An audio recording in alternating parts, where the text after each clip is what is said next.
차라리 현미보다는 그냥 흰 쌀밥을 드셔라. 왜냐면은 현미는 내 몸에 들어갔을 때 제대로 쓰이지 못하는 당이기 때문에 현미보다는 차라리 흰 쌀밥을 드시는 게 낫다고 말씀을 드렸고, 그리고 실제로 그분도 그렇게 하시면서 우리 혈당이 조금 더 많이 잡힌 케이스가 있어요. 1년이든 10년이든 평생 혈당이 안 오르게 할 수 있는 방법을 알려드리기 때문에 탄수화물을 조금 많이 먹더라도 내 몸에서 잘 쓰일 수 있는 걸로 먹으면은 조금 많이 먹어도 혈당이 조금 올라가도 더 금방 떨어지게 돼 있어요.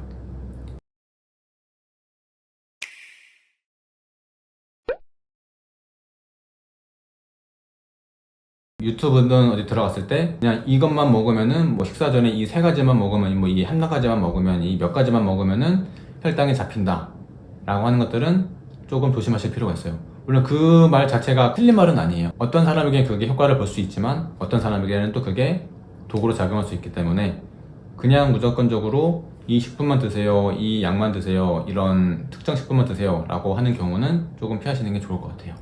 S타입 분들은 현미를 드시는 것보다는 차라리 흰 쌀밥이 낫고요. 실제로 어떤 환자분이 S타입이신데 식당에 가면은 이제 현미밥 혹은 뭐 흰밥밖에 없었대요. 일반적인 상식으로는 현미가 혈당 관리에 도움이 되니까 현미를 먹으면 되는 게 아니냐라고 프로그램 초기에 말씀을 하셨는데, 그럴 때 제가 말씀을 드렸던 게 차라리 현미보다는 그냥 흰 쌀밥을 드셔라.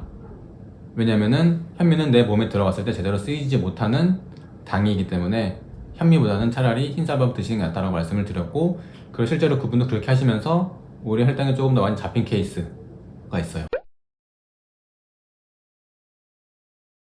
제가 뭐 영양사이면서 임상 영양사이면서 영양 쪽을 하는 사람이다 보니까 어떻게 보면은 대사증후군이 우리가 평상시 먹는 음식과 가장 직결된다 라고 생각을 했고, 실제로 대사증후군이 또 다른 표현으로는 이제 식생활습관병이라고도 불릴 만큼 이제 우리가 평상시에 먹는 음식에 따라서 굉장히 큰 영향을 받기 때문에 이 영양을 전공한 입장에서 대사증후군이 가장 효과를 볼 수 있겠다 라고 생각을 했던 거죠. 일반적인 생각으로는 그냥 뭐 밥 좀 덜 먹고 운동하고 채소 많이 먹고 하면은 비만이나 잡히는 거 아니냐?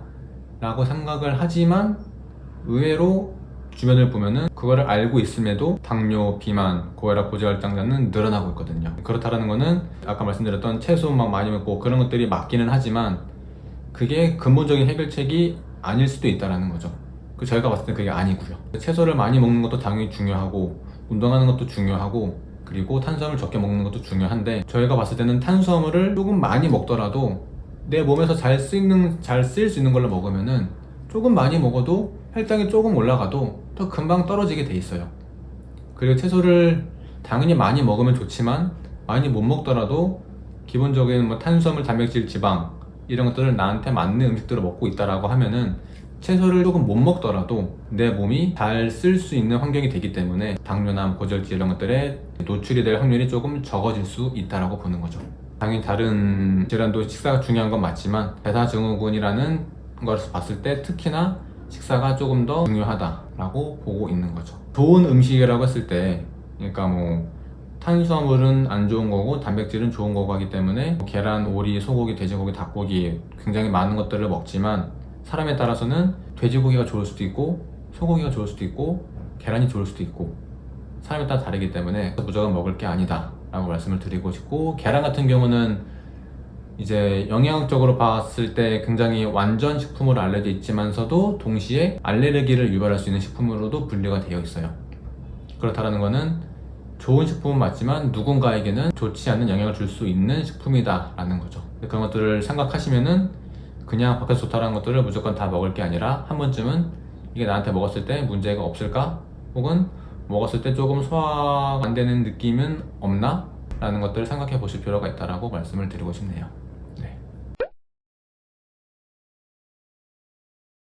중학생 그 학생 얘기로 다시 돌아오면은 그분도 당뇨약을 먹다가 관리가 안 되니까 인슐린까지 맞게 되고, 인슐린을 맞고 있음에도 불구하고 그 당혈색소가 계속 7.2, 3, 4 높은 건 아니지만 인슐린을 맞고 있는 걸 감안했을 때는 낮은 수치는 아니거든요.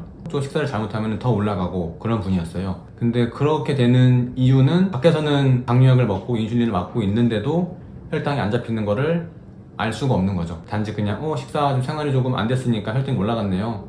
그러면 식사를 좀 조절해 보죠 라고 하는 데도 있을 거고, 이렇게 하고 있음에도 혈당 조절 안 되네요. 그러면은 당뇨약 또는 인슐린 더 늘립시다 라고 이야기를 하는 분들이 대부분일 거예요. 이렇게 생각할 수밖에 없는 이유가 맨 처음 말씀드렸던 것처럼 왜 혈당이 올라가는지, 뭐 때문에 올라가는지를 알 수가 없기 때문에 그렇게 말씀을 하시는 거고, 저희가 봤을 때는 그 인슐린을 맞고 7.2였던 사람이 인슐린을 맞지 않고도 7.2까지 떨어졌었고, 그리고 최근에 6.5까지도 내려갔었어요. 그래서 이 상태면은 이제 정말 인슐린 끊었지만 당뇨약까지도 완전히 끊고 이제 정상이 될 수 있겠구나 라고 생각을 했는데, 이제 방학을 하면서 깨지다 보니까 이러면은 이제 6.5, 3까지도 그냥 되겠구나 싶었다가 2달 뒤에 오니까 다시 7.2로 올라가 있는 거예요. 그런 상황에서 일반적으로는 다시 무조건 인슐린을 바로 처방을 할 텐데, 저희는 6.5까지 떨어졌을 때의 그 식생활이 정답이다라는 걸 알고 있기 때문에, 그리고 실제로 여쭤봤을 때 그 식생활을 못하고 있었어요. 지난주에 이제 상담받고 있었는데 다시 그분도 마음 먹고 하시겠다고 말씀하셔가지고 다시 이제 한 달 뒤에 보기로 했고, 이제 6.5까지 떨어질지 지금 조금 기대를 하고 있는 상황입니다. 밖에서는 이제 당뇨를 낫게 해주겠다라는 게 환자의 의지가 아니라 뭔가 외부에서 여러 가지 요법을, 어떤 뭐 운동을 시키고 뭐 약을 먹이고 어떤 특정 식품을 먹이고 하면서 혈당을 잡는다라고 하고 그게 좋다라고 생각하지만, 저희가 봤을 때는 물론 그것도 중요하지만 그거보다는 내 스스로가 할 수 있는 힘을 키우는 게 가장 중요하다고 생각해요.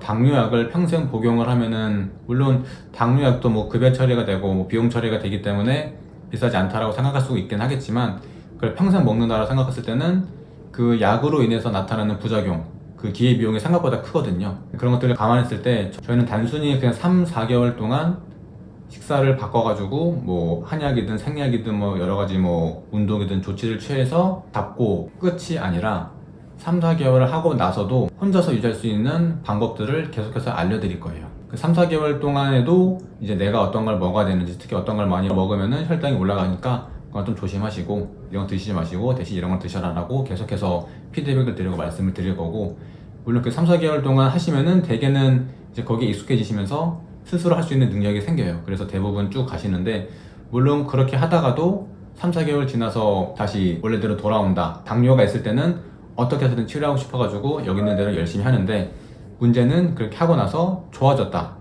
라고 하면 이제 그때부터는 약간 느슨해지는 경향이 있죠. 보통 밖에서 같은 경우는 다시 프로그램 하라고 말씀을 드리지만, 저희 같은 경우는 이미 좋아진 경험이 있으신 분이고, 그 경험이 있다라는 거는 저희가 다시 한번 한두 가지만 피드백을 살짝 드리고 바꿔드리면은 또 다시 좋아질 수 있다라고 말씀을 드리고 싶은 거고, 저희는 단지 3, 4개월 동안 딱 해가지고 끝내는 것이 아니라 3, 4개월이 지나고 나서 1년이든 10년이든 평생 혈당이 안 오르게 할 수 있는 방법을 알려드리기 때문에, 그게 1년, 10년, 30년, 40년 봤을 때는 굉장히 저렴한 금액이다 라고 자신 있게 말씀드릴 수 있을 것 같아요.